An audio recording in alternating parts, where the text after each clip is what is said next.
বর্ষায় ফুল ফল কমে যায়।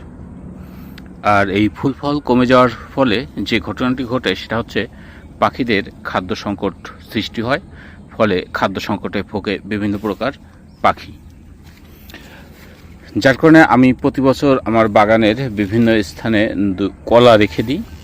এই কলা রেখে সারা বছরই আমি কলা রেখে দিই।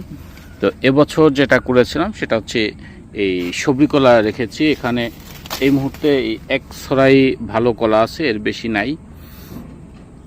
কলার গায়ে অনেকটা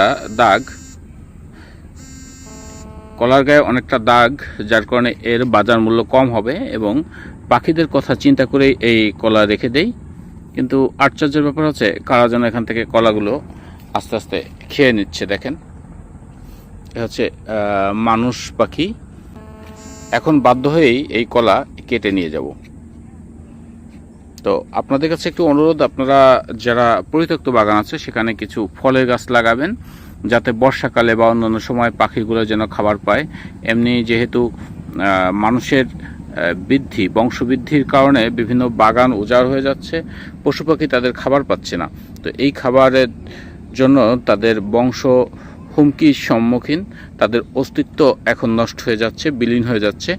এই কারণেই আমাদের প্রয়োজন খাবার রাখা।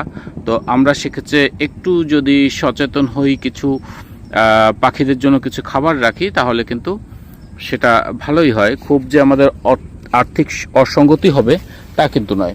দেখেন, আমি কলাটা রেখেছিলাম কোন জায়গায়, যাতে কেউ টের না পায়, কিন্তু আসলে টের পেয়ে গেছে এই মানুষ যারা আছে এরা। যেহেতু এটা হচ্ছে আমাদের বলেশ্বর নদী, হ্যাঁ, এই যে হচ্ছে আমাদের বলেশ্বর নদী। আর এই নদীর পাড়ে আমার কিছু গাছ আছে, যেমন যে মালটা গাছ। অবশ্য মালটা পাখিদের জন্য খাওয়ানো হয় না। এখানে রাখা হয়েছে সবেদা গাছ। এই গাছের সবেদা অধিকাংশ সময় পাখিরা খেয়ে থাকে।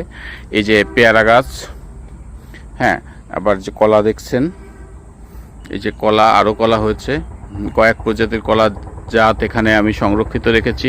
কাঁঠাল গাছ, অবশ্য কাঁঠাল হয় নাই। তো বিভিন্ন প্রকার ফলের গাছ আমি রাখি এই কারণে, যাতে পাখিরা খেতে পারে, কিন্তু মানুষ পাখি খেয়ে নিচ্ছে। যে আম গাছ আছে দেখছেন। তো এরকম বিভিন্ন পাখির জন্য আমি বিভিন্ন খাবার রাখার চেষ্টা করি, তবে মানুষ পাখি খেয়ে নিয়েছে, এটা দুঃখজনক। যা হোক, আমি আপনাদের কাছে এই ভিডিওর মাধ্যমে অনুরোধ করব, আপনারা কিছু পাখির জন্য অন্তত খাবার রাখবেন।